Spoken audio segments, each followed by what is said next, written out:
Opa, Bem-vindo aí. bom, muito obrigado, Eu grande sou o Frederico. Jeová. A gente estava aqui na expectativa de começar essa primeira live do nosso circuito e vamos começar com um tema super interessante, né? Para quem acompanhou aí pelas postagens, o direito de imigração para brasileiros na União Europeia. Nosso escritório resolveu fazer um circuito de lives para dinamizar os assuntos que são debatidos durante esse período de quarentena que a gente está dentro de casa, né? A gente não tem muitas opções de lazer, de passeio. Então, a gente vai aproveitar que o pessoal está em casa e levar um pouquinho de conhecimento para quem quiser aprender um pouco mais ou para quem estiver interessado em determinado tema. Eu acho que esse tema é interessante não só a gente, o pessoal do mundo jurídico, mas também a muitas outras pessoas, né? E a gente fez uma seleção de temas que eu acredito que ficou muito legal, e a gente fez também uma seleção de convidados que foi pensando na qualidade técnica, no nível desses convidados, e um desses convidados, o primeiro que está começando abrindo aqui, é o Dr. Ángel Vasques, que foi meu colega aqui na Universidade Católica de Salvador. A gente foi contemporâneo, e ele foi para a Espanha, seguiu a carreira lá com a sócia e esposa Lara, não está no escritório. Eu vou pedir para que ele se apresente, fale um pouco dele, currículo, o que é que ele, como ele foi parar lá na Espanha. Ele é descendente de galego, né? Não é isso? Galego não, de espanhol, pô. Espanhol, espanhol, Nem espanhol. todo espanhol é galego, calma. Para não causar confusão, porque tem também. Então, se apresente aí, para que o pessoal conheça um pouco mais sobre você. Para quem não conhece, tem um pessoal também que está seguindo pelo Instagram do escritório dele, que é o Espanha Advogados, né? Claro, pô, em primeiro lugar, agradecer imensamente aí, Fred, pelo convite. Pra gente é uma honra estar participando aí, tá? Desse circuito de lives aí, que eu tenho certeza que vai ser um sucesso enorme aí pro seu escritório. E a gente está aportando o nosso grão de areia aí também para que tudo isso tenha êxito, né? Que a gente espera que tenha esse êxito todo. Nossa história, bom, a gente resolveu vir para a Espanha, né? A verdade, quem é advogado um pouco saturado aí da justiça baiana, que a gente sabe que é difícil, né? E a gente diz que advogar na Bahia, quem advoga na Bahia advoga em qualquer lugar do mundo, né? Sim. Então, realmente, a gente resolveu vir para a Espanha, né? Tinha oportunidade, como você falou, por eu ter a cidadania espanhola, eu ter a facilidade de ter autorização de residência e tudo mais. E a gente teve a facilidade também de meu pai ter um apartamento, né, ter residido realmente na cidade de Valladolid, na Universidade de Valladolid, onde tinha um master, um mestrado, né, que era um mestrado que se exigia para a homologação do título de direito na Espanha, né, para o exercício da advocacia. Então a gente acabou juntando o útil ao agradável e viemos, né, para a Espanha em busca desse sonho. A princípio foi difícil, mas depois de muita luta a gente conseguiu homologar o título e está exercendo a advocacia aqui, né? Que realmente é muito gratificante. E dentro do que foi, já para terminar, é que nosso escritório, assim, por ter essa diferença de ser brasileiros aqui, realmente a gente se aproveitou desse, como a gente digo, esse nicho e essa demanda dessas relações bilaterais, né, entre Brasil e Espanha, tanto de espanhóis do Brasil como de brasileiros aqui, e que a gente tem a facilidade do idioma, que realmente facilita muito, né? Os brasileiros que necessitem de advogados aqui, você tem alguém que fale português perfeitamente e que conheça um pouco, né, da legislação brasileira. Ainda que eu devo estar um pouco, conheço bastante enferrujado, né, depois de 10 anos aqui, mas espanhol a gente domina bem e a gente sempre tem colegas como você aí que a gente pode pedir ajuda, né, se for necessário. Pronto. E eu que queria agradecer mais uma vez, até porque, vamos lembrar aí que o fuso horário, você tá, que horas é aí agora? Mas são 11h30 da noite, né? 11h30 da noite. 11h35. Então, assim, colocar um pouquinho para mais cedo, para não perturbar tanto o seu sono aí também, né? Não, não, não. Para não passar pela madrugada. Agradecer por estar aceitando o convite no meio da noite aí, onde você deveria estar dormindo, apesar de que na Não, não. quarentena está todo mundo dormindo um pouco mais tarde, todo mundo tendo um dia muito mais diferente do que era antes, né? Então, eu agradeço novamente e a gente vai. Eu queria começar a live, começar o tema, né? Entrar mesmo no tema de imigração, que você falasse dentro da atuação do escritório de vocês. Quais são as atividades principais que os brasileiros mais procuram? Né? Procuram vocês para documentação, procuram vocês para realmente cuidar da imigração, ou enfim, Fale um pouco de como é a realidade do escritório de vocês e com os brasileiros lhes procurando. Então, Fred, na verdade, nosso escritório é o carro-chefe, assim, realmente é o tema de imigração e muito direito internacional, né? Migração porque muita gente que busca a Espanha, vem para a Espanha ou para a Europa em busca de melhor qualidade de vida, né? Pelo tema principalmente da segurança, violência, tudo que acontece no Brasil, as pessoas muitas vezes procuram a melhor qualidade de vida e eles vêm. Então, realmente precisam de uma assessoria para visto, para homologação de estudos, homologação de habilitação, uma série de coisas, uma série de serviços, acessórios, né? E isso que o nosso escritório faz bem, a gente tem uma assessoria bem integral nesse sentido, e logo tem também a parte do direito internacional, que é muito interessante, em especial para aquelas pessoas que têm a dupla nacionalidade, né? Brasil e Espanha. Então, o divórcio de um brasileiro, de um espanhol no Brasil, afeta o estado civil dele aqui na Espanha, né? E vice-versa. Então, o brasileiro que se divorcia aqui na Espanha, esse divórcio ele tem efeito jurídico no Brasil e ele precisa ser reconhecido, por exemplo, né? Execução de sentenças, reconhecimento de resoluções judiciais e extrajudiciais, entre outras coisas, né? Então, realmente é todo esse âmbito toda essa relação jurídica entre Brasil e Espanha, né? Não só de migração, como de diversos outros serviços, né, que a gente ajuda. É mais voltado realmente para a pessoa física em geral, né? Vocês não tratam de aduaneiro, importação, exportação, essas coisas, ou vocês também entram nessa área aí? Então, de momento não, Fred. A gente tem algumas empresas, também a gente trabalha com algumas, assim, algumas pessoas que pretendem investir na Espanha, né? Seja como investidor, pessoa física, né, que tem um Golden Visa, que a gente pode tratar dele logo mais adiante, como também pessoas que pretendem montar empresas na Espanha, né, se estabelecer na Espanha, né? Então, o que ocorre? Tem uma ideia de negócio que você pretende montar em Madrid ou em Barcelona, então a gente ajuda sempre, tem uma parte de assessoria jurídica também, não só jurídica, como também até, de certa forma, um pouco econômica, né? E de aconselhar, porque às vezes é o que a gente comenta com muito cliente nosso. Às vezes uma coisa que funciona muito bem no Brasil, de repente não funciona na Espanha. E vice-versa, né? O público é diferente, as necessidades do público são diferentes. Então, realmente, são uma série de coisas. A gente aprende com uma assessoria completa. Então, quase sempre a gente recomenda que a pessoa venha, conheça o mercado espanhol, né? Antes de pensar em abrir uma empresa ou de montar qualquer negócio aqui, tá?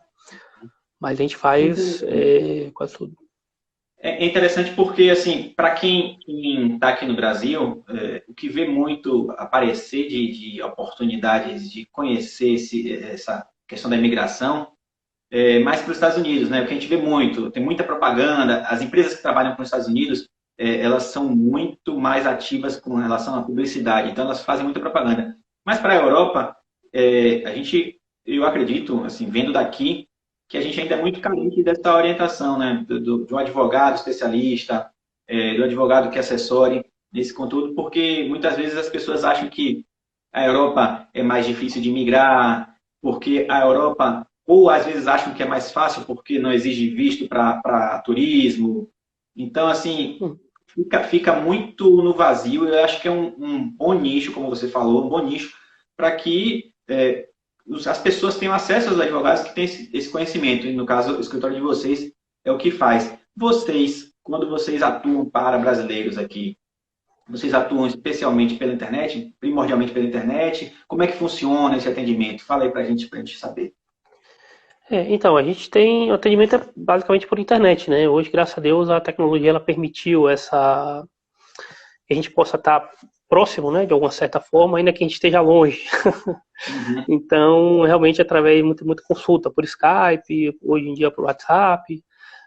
Algumas vezes a gente consegue reunir pessoas que têm dificuldade, por exemplo, que estão em dois países diferentes. Por exemplo, a gente teve casos de um cliente que está no Brasil e no Reino Unido e a gente faz a consulta desde a Espanha e consegue reunir as duas pessoas de uma mesma videoconferência, né?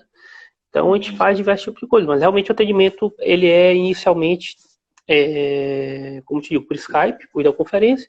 Uma vez que o cliente chega na Espanha, que a gente cuida de toda essa parte de território espanhol, que realmente é a mais complicada, né? Para quem está recém-chegado em território espanhol, ou na Europa, ou seja, né? Então realmente é uma... No início vocês estão sediados em Madrid, não é? Isso, nosso escritório está sediado em Madrid. Mas a atuação na para quem vai capital. migrar para qualquer lugar da Espanha, né? Exatamente, nosso escritório oferece assessoria para qualquer parte da Espanha, né? E temos E colaboradores na Itália, Portugal, ou seja, não, tá, vocês têm também. colaboradores na Itália e Portugal, são países aí próximos que vocês também têm como assessorar um brasileiro que esteja pensando nesses países, né, para migrar, Isso, né? isso, Pronto, isso, sem dúvida. a gente fez essa pergunta Então, aqui. Como a gente coletou algumas perguntas antes da live acontecer, eu vou fazendo as perguntas aos poucos e tem uma pergunta, inclusive, interessante sobre Portugal também. uhum. Mas diga aí, como é que está essa situação aí da pandemia? Com a pandemia, a quarentena, a Espanha sofrendo como sofreu, a Itália sofrendo como sofreu, teve uma queda na procura, especialmente de imigração, mas também tem outras coisas que não dependem da imigração, né? Documentação, casamento, essas coisas realmente continuam acontecendo. Mas houve uma queda na procura, você vê que o pessoal tem medo da Espanha por eventualmente estar tendo uma situação, teve uma situação muito grave anteriormente, apesar de que o Brasil chegou a passar agora e muito, né? Diga aí como é que está a Sim, sim. situação. Então, Fred, realmente ocorreu, né? Ocorreu uma paralisação da imigração que realmente era inevitável, né? Ou seja, se parou o turismo, imagina a imigração. Sim, muitas empresas que a gente estavam contratando trabalhadores brasileiros, né? Que a gente também trabalha muito, altamente qualificados, acabaram suspendendo, né? Essas contratações até o segundo momento. Mas também, como você falou, a gente conseguiu durante esse período de pandemia mudou um pouco o perfil do cliente. O cliente começou a se preocupar como eu vou entrar na Espanha, porque na verdade a Espanha, a Europa, ela fechou a fronteira, né? Mas ela fechou para viagens que eles consideram viagens não imprescindíveis, né? Viagens não necessárias, vamos dizer assim. Sim. Então, aqueles turistas não, aquelas pessoas, os estrangeiros que tinham autorização de residência na Espanha e os comunitários, eles continuavam podendo entrar na Europa. E os que não tinham autorização, e os que não eram residentes na Espanha e não eram comunitários, eles poderiam entrar desde que conseguissem justificar na fronteira que eles tratavam de uma viagem necessária. Tá?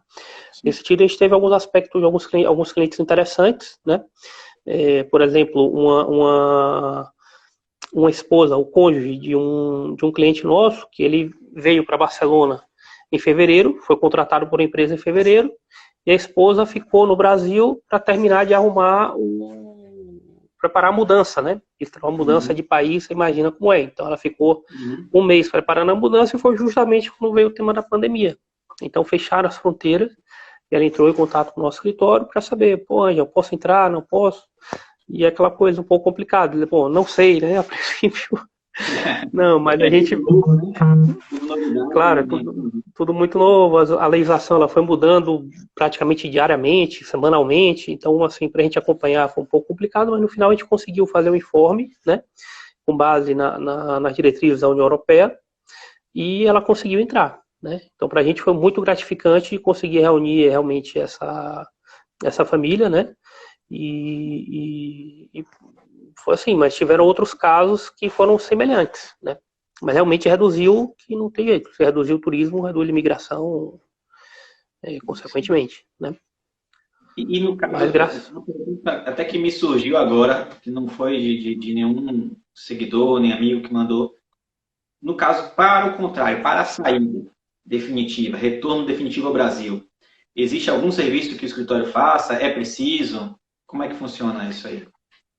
Então, normalmente para a repatriação de Brasil, quando o brasileiro pretende voltar ao Brasil, não tem nenhum problema, tá? Assim, a maior dificuldade é realmente encontrar voos, porque a maioria dos voos estavam cancelados, ou os poucos voos que haviam estavam muito caros, né? Porque existe aquela restrição na quantidade de passageiros e tudo mais. E é o que eu comentava, até 15 dias atrás, 10 dias atrás, por exemplo, só existiam voos da América, só existiam voos para a América Latina, desde Amsterdã ou Frankfurt, tá? Então, se você estivesse na Espanha, você teria que pegar um voo, ir para Frankfurt ou para Amsterdã e desde lá ir para São Paulo, para o Rio ou para qualquer outra cidade do Rio de Janeiro. Mas realmente você, como brasileiro, não teria nenhum problema para sair, né? A maior dificuldade realmente era para os espanhóis, não, era para os brasileiros que queriam entrar na União Europeia, né?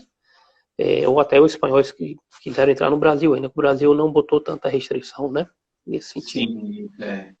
E no, Mas no realmente. caso, a saída fora desse período de pandemia, a saída definitiva, um brasileiro que imigrou e que eventualmente teve insucesso, não é o que se espera, mas que teve insucesso ou alguma coisa que desagradou e ele resolveu desistir de morar na Europa e resolveu voltar para o Brasil. Existe algum procedimento especial, alguma coisa que precise ser assessorada pelo escritório ou é simplesmente ele voltar já que ele manteve a cidadania brasileira? Não, só voltar se ele manteve a cidadania brasileira, não teria problema nenhum, né? Isso, a cidadania brasileira ele nunca vai perder, né? Salvo casos muito específicos. Mas o que você pode fazer, o que se faz muitas vezes, algo similar com o que você me pergunta, a Espanha ela tem um programa de retorno voluntário, tá? Que muitas pessoas utilizaram esse programa de retorno voluntário, né? Se afiliaram a esse programa de retorno voluntário naquele período da crise. O que ocorre? A pessoa ela trabalhou durante 1 ano, 2 anos, ela tinha direito ao seguro-desemprego aqui, né? A Espanha, o que a Espanha estava fazendo? Como a taxa de desemprego estava muito elevada, ela pedia para esses estrangeiros, eles dava a possibilidade para esses estrangeiros cobrarem o seguro-desemprego total, isso com a totalidade, desde que eles se comprometessem a retornar ao país de origem, com o compromisso de não retorno à Espanha por 5 anos, tá? Eu não sei se ficou claro isso, mas a pessoa trabalhou na Espanha durante 2 anos, ela tem direito ao seguro-desemprego, a ficar aqui na Espanha por 2 anos mais, cobrando por 1 ano, cobrando seguro-desemprego, por exemplo. Ela retorna ao Brasil e cobra 1 ano inteiro do seguro-desemprego, volta ao Brasil para montar um negócio, qualquer coisa que quisesse aí, né? Mas assinaria um compromisso de não retorno à Espanha, né? Durante esses 5 anos, tá bom? Mas isso é o máximo que aconteceria, mas voltar ao Brasil realmente pode ficar tranquilo que ninguém nunca vai te impedir de entrar no Brasil, não. Pronto, tem algumas pessoas aí assinando. Boa noite, doutor Angel. Alguns amigos aí também. Tem uma pergunta que deixaram aqui para a gente, que é o seguinte: como é que funciona o mecanismo para se obter cidadania para netos de espanhóis? A gente vai falar de espanhóis porque é o carro-chefe aí. Mas falando de espanhóis, você vai entender mais ou menos, cada país tem uma legislação um pouquinho diferente, e aí o foco agora principal a gente vai falar da Espanha. Como funciona para netos de espanhóis obterem a cidadania? Bom, Fred, em primeiro lugar, assim, dizer que atualmente, infelizmente, a lei espanhola não prevê a obtenção da nacionalidade espanhola para netos espanhóis, tá? Existia um projeto de lei que ele estava em tramitação no Parlamento espanhol, né? Mas devido às diversas crises políticas que a Espanha sofreu, que foi com o tema da Catalunha, que durou muito tempo, até pouco tempo, né?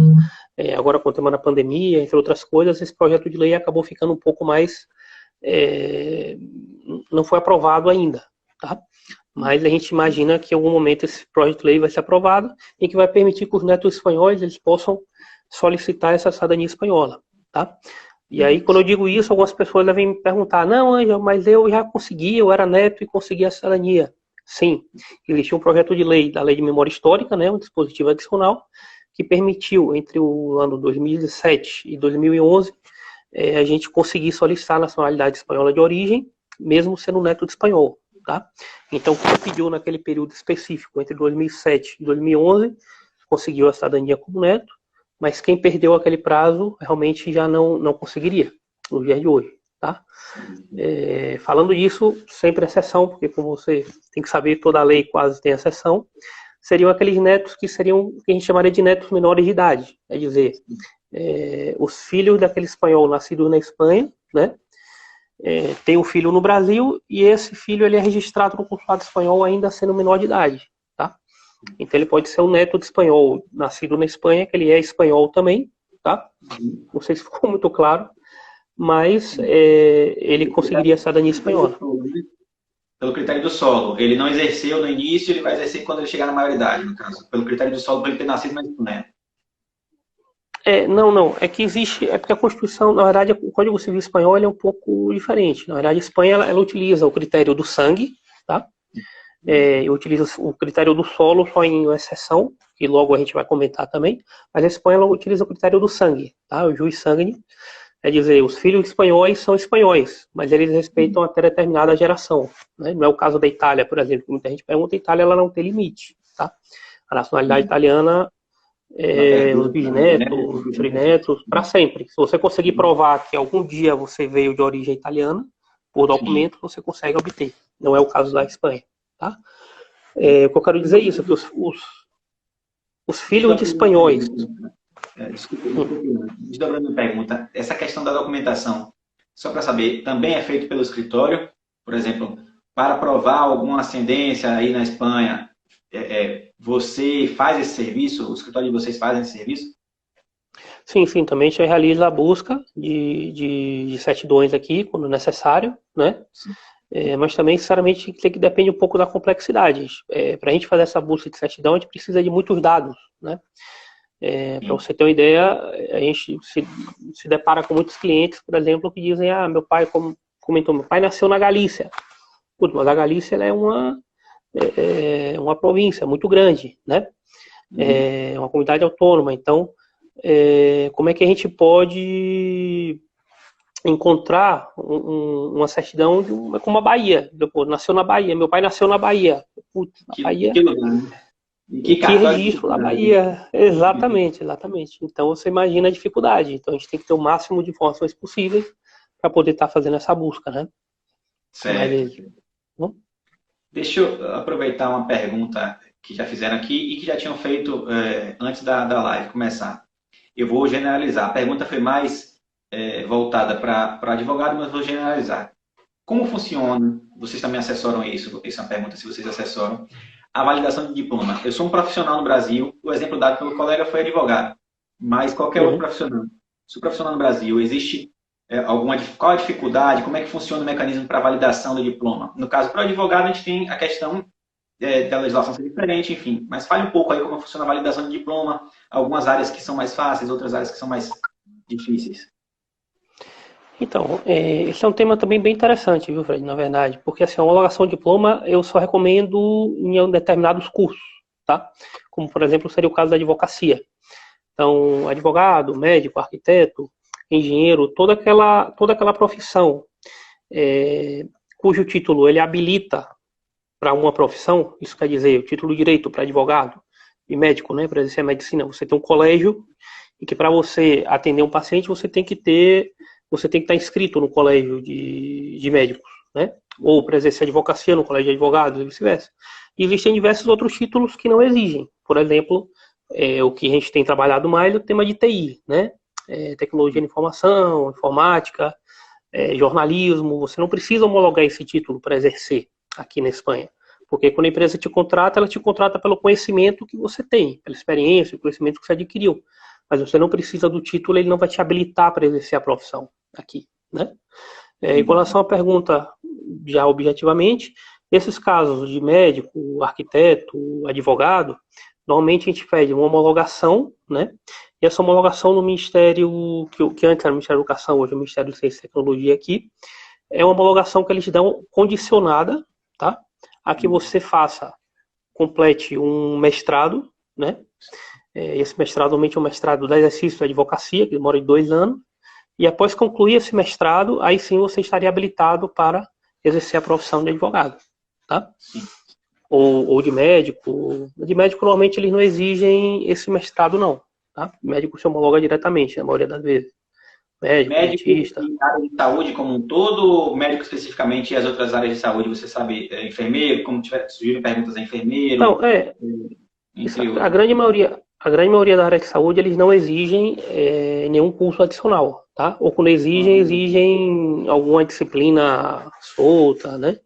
Mas, assim, a gente faz muito de dentista, médico, e às vezes quando eles exigem que se faça duas ou três matérias, né? Disciplinas. Complemento aí.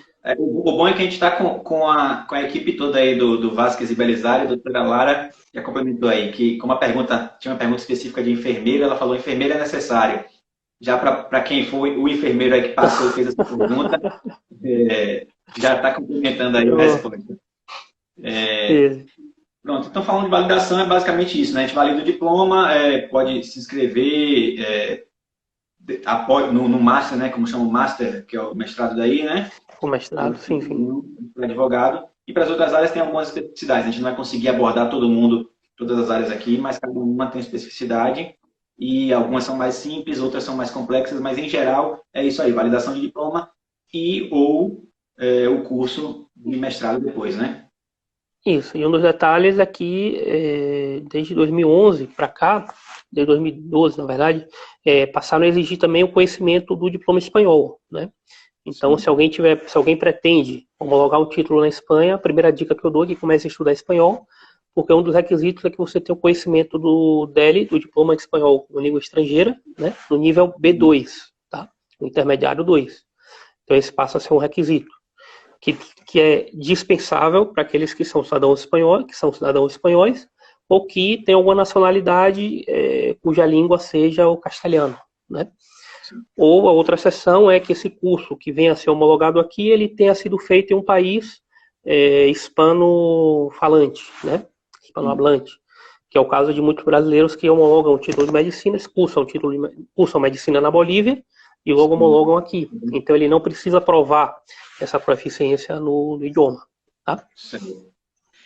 Tem algumas perguntas aqui, mas eu vou emendar já em uma que tem alguma relação com o que a gente falou agora há pouco, que foi uma que já foi enviada antes da live, que é o seguinte: o estudante ele precisa de um visto de estudante para permanecer aí no período do estudo, mas existe alguma aplicação de visto que abarque estudar e trabalhar? Se tem, como é que funciona? É simples, é complexo? Enfim, fale um pouco para a gente.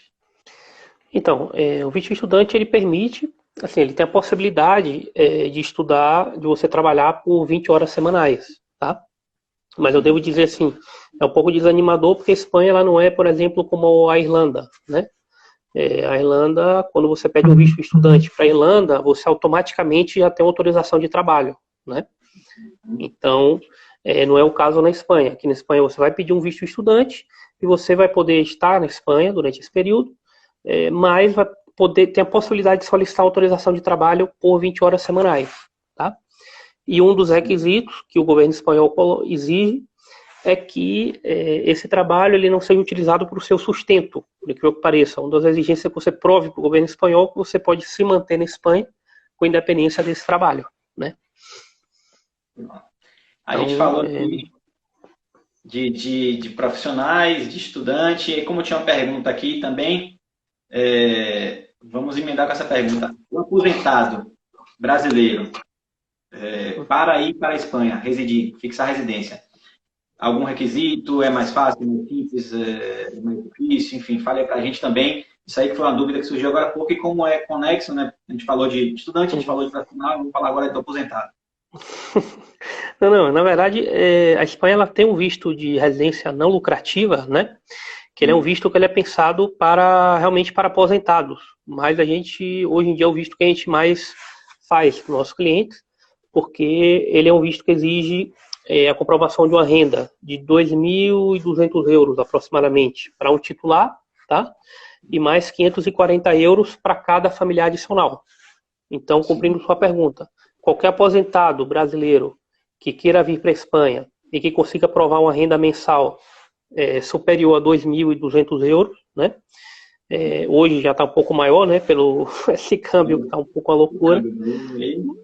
Mas assim, seriam 2.200 euros por mês e mais 540 para cada família adicional. Então, essa renda ela pode ser provada de várias formas. Seja por um valor mensal, que seria uma aposentadoria, por exemplo, né? Com uma pessoa que recebe uma aposentadoria superior a 2.200 euros, chega no consulado espanhol basicamente, cumpre esse requisito dos meios econômicos, prova que não tem antecedentes penais, que não tem nenhuma doença que cause transtorno à saúde pública espanhola e tudo mais, e com isso conseguiria entrar e pedir um visto de residência não lucrativa, tá? Então é um visto relativamente fácil, tá? Mas realmente o maior empecilho mesmo é esses meios econômicos e a depender dos familiares que viriam com eles, né? Sim, sim. É isso. Hoje também uma pergunta agora há pouco, que na verdade interessa a todo mundo. Falou-se aí, o colega Tiago Vaz, você sabe quem é, nosso colega aqui Sim. com a gente, ele fez uma pergunta sobre a situação agora da pandemia. A gente está numa situação que todos os países estão ou fechando fronteira, ou dificultando, ou alguns países dificultando ao máximo a entrada de estrangeiros. Essa situação atual, ela se refletiu numa dificuldade maior, apesar das questões legais estarem meio soltas, como você falou, muita novidade, muita legislação ainda se formando novamente, mas essa questão da pandemia ter causado um problema de saúde pública, ela criou uma dificuldade maior para emigrar, ou até mesmo, como foi a pergunta dele, por uma perda de mão de obra, por um alto índice de pessoas ou ficando com muito tempo no hospital, ou pessoas mortas, enfim, resultou numa facilidade para a imigração de pessoas para trabalhar na Espanha? Então, uma pergunta bem interessante, tá? Em realidade, ela não dificultou, tá? Salvo, obviamente, as restrições das fronteiras, né? Como a gente já comentou, né? Então, são restrições que afetaram não só imigrantes, como a todos, né? Até turistas, ou seja, obviamente, se fechou a fronteira, salvo para viagens necessários. Mas um fator importante que o Thiago comentou, que eu devo mencionar, é que houve uma facilidade, tá?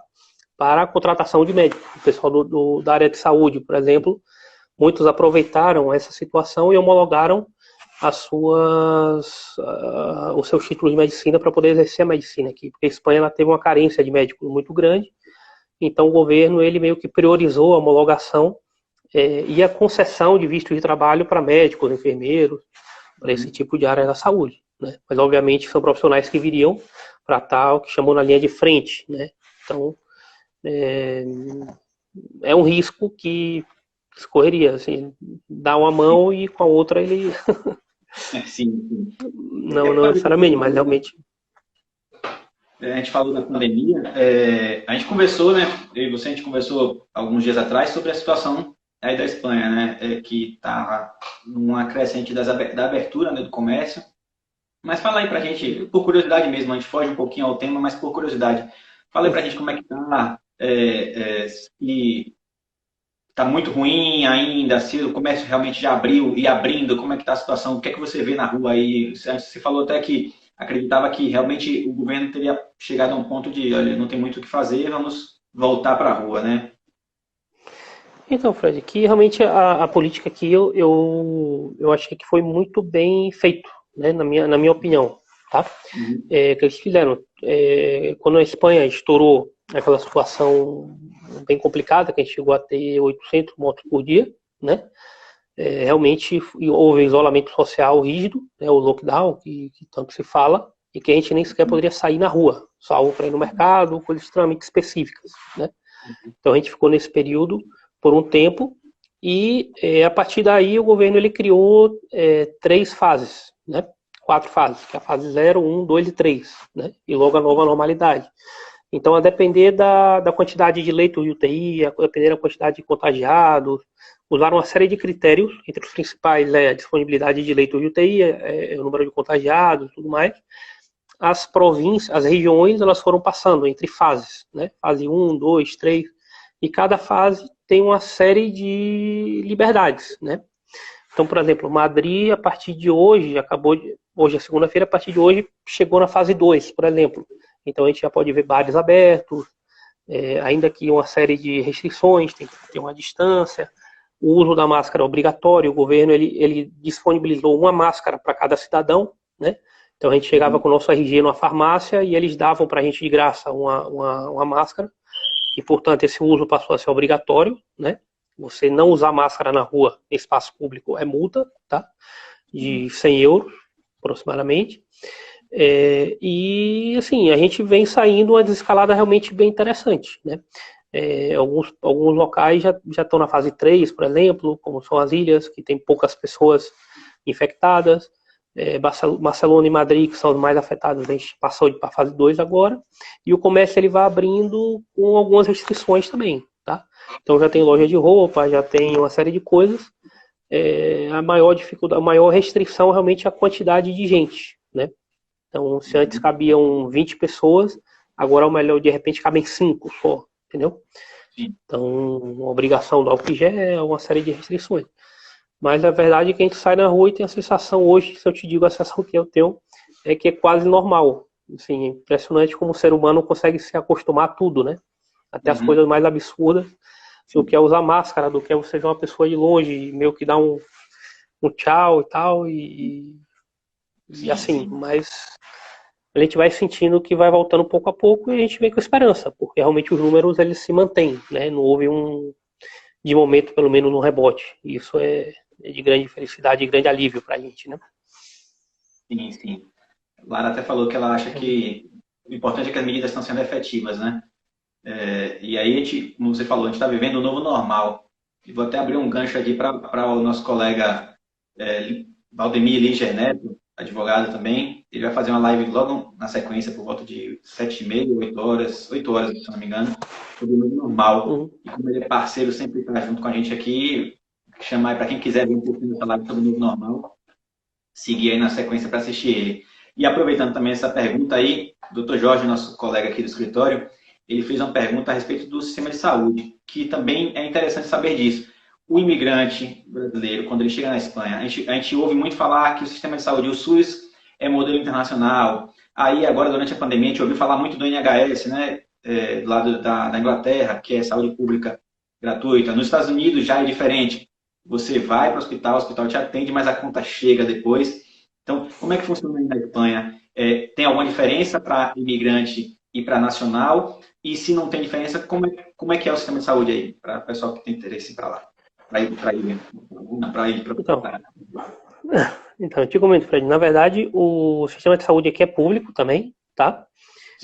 Mas o que ocorre? A Espanha ela era um dos poucos países que tinha um sistema de saúde público, totalmente público, muito similar ao SUS no Brasil, mas depois que foi criada a União Europeia, a Espanha acabou sofrendo um pouco com o que eles chamam de turismo sanitário, tá? O que é que ocorre? Que muita gente vinha de outros países para fazer o tratamento aqui na Espanha, que era um tratamento que eles cobriam tudo, tratamentos que eram mais caros e tudo mais. Então, a partir daí, a Espanha passou a exigir que você esteja contribuindo para a segurança social, para você poder ser atendido, tá? Então, para você ter direito ao que eles chamam de uma tarjeta sanitária, né, um cartão sanitário, que é o equivalente a um plano de saúde público, vamos dizer assim, né, para hospitais públicos e tudo isso, você tem que estar trabalhando, tá? Ou como autônomo ou contratado por alguma empresa. E se você tiver contratado por alguma empresa, ou qualquer que seja, você é atendido em qualquer serviço público, sem problema nenhum. Qualquer hospital público, qualquer centro médico público, sem problema nenhum. Para aqueles imigrantes que chegam e não estão trabalhando, turista, por exemplo, em caso de urgência ele é atendido e não recebe conta depois não, pode ficar tranquilo, tá? Mas assim, caso de emergência, mas se for algo que não é uma urgência, ele não seria atendido, tá? Essa é a diferença. Então assim, normalmente quando a gente trabalha, quando o estrangeiro ele vem para a Espanha, das duas uma, ou ele vem contratado por uma empresa, né? Normalmente, profissional altamente qualificado, ou qualquer outro tipo de trabalho, ou ele vem contratado, e se ele está contratado por uma empresa, ele está contribuindo para a segurança social, tem acesso à saúde pública, ou quando ele vem com visto de aposentado, que você falou, ou com visto de investidor, um dos requisitos é que tenha contratado um seguro de saúde privado na Espanha, tá? Então, os aposentados, por exemplo, em teoria, inicialmente eles não têm direito à saúde pública, tá? Porque um dos requisitos é realmente ter um seguro de saúde privado, tá bom? Então, mas assim, em caso de acidente, que é o importante, em caso de urgência, é atendido sim, tá? A gente falou sobre a parte da imigração e tudo. A gente vai fugir um pouquinho, dar uma desviada aqui no tema, para uma dúvida que surgiu também de uma pessoa que mandou para a gente antes da live começar, é o seguinte: eu aplico meu visto de imigrante para a Espanha.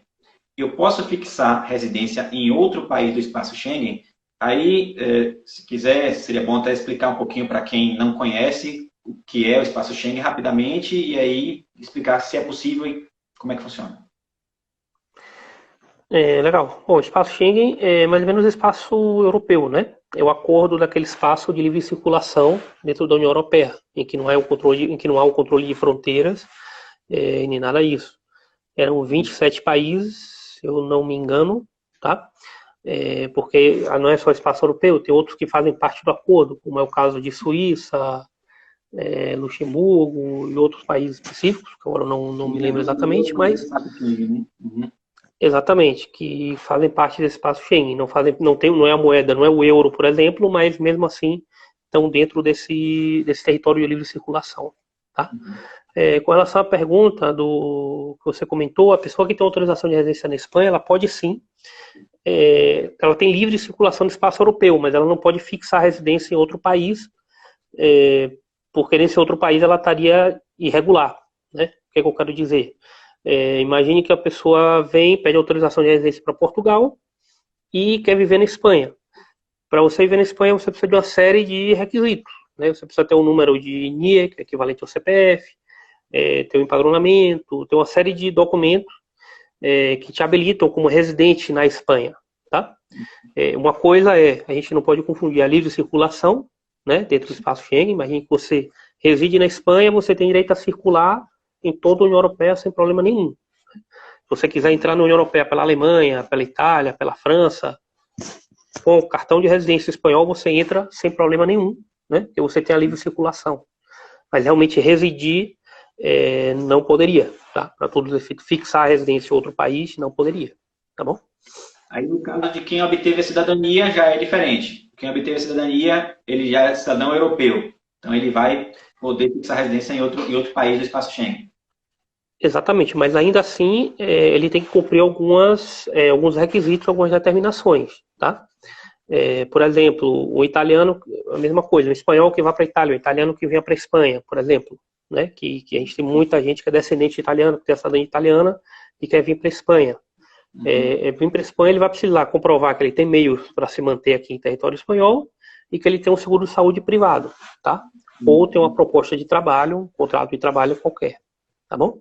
Quer dizer, ele também tem a livre circulação, mas se ele quiser morar em um outro país, né, em outro membro da União Europeia, ele precisa, sim, cumprir alguns requisitos também para regularizar essa residência dele, tá? Sim, ótimo, esclarecedor aí. E outra pergunta que também foi deixada para a gente antes de começar a live, no caso da cidadania portuguesa, uma pessoa que já tem o passaporte português, para ela conseguir em definitiva a cidadania, é um processo longo? Como é que funciona? Vocês também assessoram? Dá para dar uma passada superficial, pelo menos, nisso aí? Então, como eu digo, realmente, cidadania portuguesa, eu não me sinto muita vontade para falar, tá? Mas, assim, se a pessoa já tem o passaporte português, ela já é uma cidadã portuguesa para todos os efeitos, tá? O que é que isso ocorre? Se ela tem o passaporte português, ela já tem uma certidão de nascimento portuguesa, e com o passaporte português ela já tem livre circulação em todo o espaço europeu, tá? Não tem nada mais que fazer, porque o passaporte ele é o último documento a ser pedido, né? Então, primeiro, imagino se ela solicitou a cidadania por ser filha de português, ela pediu a cidadania no consulado português, por exemplo, né? Adquiriu a cidadania, foi feito um registro de nascimento português, né? E com esse registro de nascimento ela conseguiu ter esse passaporte português, que já é o último passo, né, da cidadania. Tá bom? Mas vocês têm aí um parceiro também, né? Portugal e Itália, vocês também têm parceiro que atuam. Sim, se precisarem. Sim. Se precisarem, não tem problema nenhum. Não sei se eu captei errado a pergunta da pessoa que me enviou, mas ela falou dessa forma, que ela tinha o passaporte, não sei, acredito que ela estava se referindo ao passaporte português, e ela falava da cidadania. Eu não sei se ela estava se referindo a fixar a residência em Portugal ou na Espanha, enfim. Sim, então. Fica aberto, porque vocês estão à disposição. Você falou tem atuação também através de parceria em Portugal e na Itália. O Instagram do escritório Espanha Advogados está aí. A pessoa que nos mandou a pergunta pode acompanhar, pode fazer uma pergunta para eles, marcar uma consulta, enfim. O importante é a gente, se não esclarecer agora na live, esclarecer quando esclarecer depois. Um momento para conversar sobre isso aí. Mas sem problema nenhum. Ficou essa parte. E quais são os requisitos?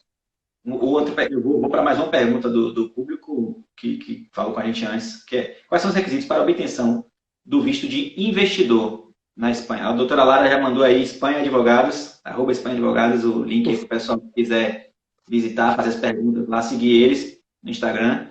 Então fica aí a pergunta. Quais são os requisitos para o investidor? Que tipo de investidor ele precisa para aplicar o visto de investidor na Espanha? Então, o investidor, eu entendo que a pergunta seja com relação ao Golden Visa, né? O visto de investidor, ele pode ser solicitado, pode ser adquirido de diversas formas, né? Um deles é com a aquisição de um imóvel acima de 500 mil euros, né? Então, todo estrangeiro que adquiriu um imóvel acima de 500 mil euros na Espanha, ele consegue uma autorização de residência e trabalho para todos os familiares, então não só para ele, como para os familiares que acompanham. Deixa eu só te interromper. 500 mil euros? Isso, 500 mil euros. Multiplica por 6,5 aí, ou 7, aí dá um. Mas esse é o visto de investidor, é o Golden Visa, né? Então, realmente é um pouco Não tem, inteligência. esse é o Golden, tem o Diamond, que deve ser mais caro aí, o cara tem que investir mais, né? De momento não criaram não, viu, Fred? Mas eu não duvido que deva ter algum não. Se você for amigo do rei, com certeza você consegue alguma facilidade por aí, né? Mas, assim, a verdade é que não. O Golden Visa é esse mesmo. São 500 mil euros, né? Ou você tem 1 milhão de euros numa conta bancária na Espanha, né? Se é aquele investidor que ele não quer, por exemplo, adquirir o imóvel, ele pode transferir esse valor de 1 milhão de euros para uma conta bancária na Espanha e realmente solicitar essa autorização de residência, tá? Uma autorização de residência, como você pode imaginar, é preferente, tá? Ele tem um procedimento especial. Ela é concedida em somente 20 dias úteis, como muito, tá? Então, é muito Acontece interessante. nos Estados Unidos, por exemplo, tem um mecanismo que alguns empresários brasileiros fazem para burlar. Eu não sei se é conhecido aí na Espanha ou se é mais tem um obstáculo maior. Agora aumentou, né, o valor nos Estados Unidos. Eu não tenho muitos detalhes, mas aumentou o valor nos Estados Unidos de investimento. Mas eu não me lembro bem se era 100 ou 300 mil dólares antes. Mas digamos que se fosse 100 mil dólares, um grupo de investidores fazia uma rotatividade de sociedade em uma empresa nos Estados Unidos. E eu entrava como sócio, colocava 100 mil dólares. Depois eu trocava meu nome de sócio para outro, depois que eu conseguisse lá é o Green Card, né? Depois que eu consegui o Green Card, eu saía da sociedade, entrava outro sócio no meu lugar com aqueles mesmos 100 mil dólares. Então todo mundo repartia, 4 empresários pagavam 25 mil dólares, conseguiam 4 vistos. Existe isso aí, funciona mais ou menos dessa mesma forma, você ser sócio de uma empresa lá, aí com um determinado valor, e aí passar aqui também esse direito? Poderia ser, mas a Espanha, ela realmente ela exige uma. Você também pode ter capital social de mais de 1 milhão de euros de capital social em uma empresa espanhola, tá? Mas realmente é um pouco complicado porque você ao final vai ter que justificar a origem desse valor, entendeu? Sim. Eu não E posso também, chegar. os números são bem maiores. 1 milhão de euros de capital social aportado de um brasileiro, aí vai representar 6 milhões de reais. É muito maior também do que era nos Estados Unidos. Sim, os Estados Unidos realmente eu não sei, mas eu digo que aqui esse é um montante, como eu digo, eles têm tido muito cuidado, porque realmente se exige uma origem, a comprovação da origem, né? Uma coisa que a gente pode comentar aí que foi divertido, porque o nosso escritório foi um dos primeiros a pedir o visto de residência não lucrativa, né? No consulado espanhol. E aquela renda da residência não lucrativa, que era aquela para aposentado, de 2.200 euros ao mês e tal, ela pode ser provada tanto por renda mensal como por renda anual, né? É dizer, você pega esses 2.200, multiplica por 12, né? Que daria em torno aí de uns 26 mil e pouco.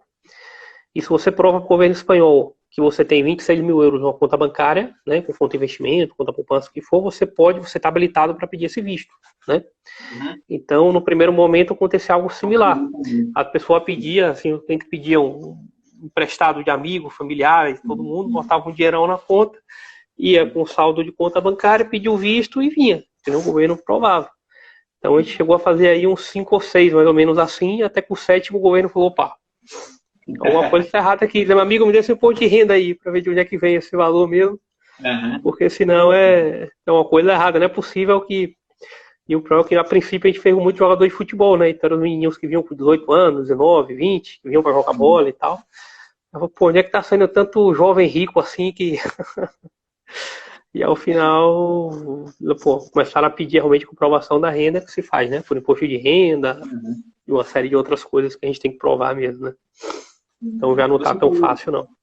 Você falou agora há pouco, o escritório de vocês foi o primeiro a conseguir o visto de... Foi um dos primeiros, né? Foi um dos primeiros. Mas eu vou puxar para uma situação que eu vi, tem no Instagram de vocês, quem visitar vai ver. Vocês foram premiados, condecorados com um prêmio aí. Fala um pouquinho desse prêmio rapidamente aí para a gente saber, porque tem que mostrar. Se você foi premiado, tem que mostrar, né? Não, com certeza. Na verdade foi uma surpresa pra gente, né, Fred? Porque realmente foi da agência de comunicação, da ANSEC, né? De comunicação e empreendedorismo. Foi a premiação que a gente recebeu em São Paulo, né? Foi realmente por ter um empreendedorismo, atenção ao cliente e tudo mais. E realmente pra gente foi uma grande honra, né? E realmente quando a gente foi indicado, a gente ficou bem honrado, porque realmente a gente sempre tenta cumprir a expectativa do cliente, né? Tenta ser muito ético na profissão, de evitar ao máximo que o cliente não só perca dinheiro, né? Não só perca dinheiro nesse objetivo, como também fique frustrado nas expectativas, né? Então, uma das coisas que a gente sempre recomenda antes de qualquer tipo de investimento, de qualquer título de qualquer natureza na Espanha, a gente sempre recomenda uma consulta prévia, mas que nada para analisar a viabilidade do projeto, da mudança, né? Como eu digo, às vezes a pessoa pretende vir para a Espanha por uma expectativa que a gente diz que de repente não cumpre, ou que ela não cumpre o requisito legal, ou que de repente aqui ela não vai encontrar o que deseja, ou muita gente que vem montar um negócio aqui e a gente acaba dizendo que aqui na Espanha é um pouco diferente, que pode não funcionar. Então, assim, a ideia é a gente tenta ter os clientes sempre o mais satisfeitos possível, né? Além disso, também tem uma política que a gente chama assim quase de pegar na mão do cliente quando ele chega na Espanha, realmente estar acompanhando ele em todo o processo, porque realmente não é fácil você se mudar, né? Vim de turismo, vim de intercâmbio, quando é estudante é relativamente fácil, né? Você chega, conhece todo mundo, tá tudo mais ou menos bem, né? Mas quando você vem com a família, vem com, ou seja, uma mudança definitiva, é um pouco complicado. Você se depara com muita coisa que você não espera, então a gente está sempre para apoiar o cliente. A gente apoia praticamente o ano inteiro, o primeiro ano inteiro, os primeiros 6 meses inteiros. O cliente sempre tem dúvida, liga para comprar carro, para contratar seguro, para qualquer coisa quase, eles contam com a gente como um porto seguro mesmo, assim, né, de alguma forma. E para a gente é gratificante também, né? Porque muitas vezes acabam se tornando mais clientes, acabam se tornando quase amigos, né? Então, no fim de tudo. Então, é muito bacana. É uma pessoa para você que você conhece, né? Aí, quando chega na Espanha, é uma pessoa que você conhece já. Logo é o advogado que ajudou a emigrar. Não, é verdade. E são dificuldades que a gente, como imigrante, passou. Então, a gente sabe o que é isso. Né? Então, quem tiver curioso com relação ao prêmio, dá uma olhada lá no Instagram deles. Tem lá uma postagem sobre esse prêmio que eles ganharam. Vou deixar uma última pergunta aqui, porque vai dar... Só um minutinho aqui que eu... Deixar uma última pergunta aqui, porque vai acabar o tempo, né? Então, uma pergunta em aberto que eu não consegui passar antes, que é: quem conseguiu a cidadania espanhola, ele tem o risco de perder de alguma forma? Corre esse risco? Então, a legislação ela diz que aquela pessoa que adquire a cidadania espanhola e que, por exemplo, volta para o país de origem, né? E ela passa mais de 2 anos sem exercer a cidadania espanhola, né? O exercício da cidadania espanhola, o que é você ir no consulado, fazer inscrição como residente naquele país, você votar, fazer uma série de coisas, você realmente pode perder a cidadania espanhola, tá? Mas o caso mais comum de perda da cidadania espanhola, ela ocorre para aqueles netos de espanhóis já, tá? Que eu havia comentado antes, que eles foram inscritos no consulado quando eram menores de idade, né? E ao cumprir 18 anos, eles não declaram a vontade de conservar a cidadania espanhola, tá? Então isso eu insisto, isso é informação que é muito importante para quem é neto de espanhol e está prestes a cumprir a maioridade. Obrigatoriamente ele tem que ir ao consulado dos 18 até os 20 anos e fazer uma declaração de conservação da cidadania espanhola, tá? Porque senão ele vai perder essa cidadania, tá bom? Então isso é muito importante também, tá bom? Doutor Ángel Vasco, como está acabando o tempo, para a gente não correr o risco de perder a live e não conseguir salvar, eu vou abrir aqui para você fazer suas considerações finais, agradecer a sua presença, né, ter aceitado o convite de participar, agradecer a todo mundo que participou aqui, ordenando, entrando, mandando pergunta. Uma outra pergunta a gente não conseguiu responder, mas, como eu falei, está aberto lá o Instagram deles para consulta, marcar uma consulta. Quem queira realmente migrar, queira fazer já a programação, pode consultar eles. Enfim, conheçam o serviço e, se for da vontade de vocês e migrar, é só procurar uma assessoria e, no caso, a gente tem aí uma sugestão. Faça suas considerações finais aí nessa nossa live, Não, pessoal. velho, eu que agradeço novamente aí pelo convite, realmente para mim foi uma honra, tá? E fico à disposição aí sempre que possível. Ou eu, a doutora Lara também, que participou aí indiretamente, com certeza para ela vai ser um prazer também. E nada, e a gente convida todos os brasileiros a virem, né? Realmente a Espanha é um país maravilhoso, culinária, a cultura é mais ou menos similar à do Brasil, o clima também é muito bom. E também tem uma coisa que a gente não pôde tocar, que é muito importante, que os brasileiros precisam de somente 2 anos de residência legal para solicitar a cidadania espanhola, tá? É um benefício que nenhum outro país dá, nem mesmo Portugal dá esse benefício, tá? Então, com visto de residência não lucrativa, com visto de investidor altamente qualificado, qualquer outro tipo de visto, é possível pedir essa cidadania espanhola, e realmente é um benefício muito grande, tá? E é um país que muita gente gosta, a maioria das pessoas se sente bem, porque a cultura é muito similar com a nossa e o clima e tudo mais. Então convido todo mundo aí que tiver vontade de migrar, pelo menos a considerar a Espanha. Às vezes se sente mais à vontade aqui que nos Estados Unidos, inclusive. Tá bom. Tá bom. Então, mais uma vez, agradecer aí todo mundo que participou, agradecer a Ana, a doutora Lara, que participou offline aí, doutor Pedro, meu sócio aqui também, doutor Jorge, que são membros do escritório. E vou deixar essa live salva aí para o pessoal que quiser ver depois. E obrigado. Na próxima oportunidade, se tiver um tema também interessante aí, a gente vai convidar novamente o pessoal do Espanha Advogados do Vasquez e Belisário, tá bom? Um abraço a Com todos aí. certeza. Muito obrigado a todos aí também. Um abração aí. Até mais. Tchau, tchau. Tchau, tchau.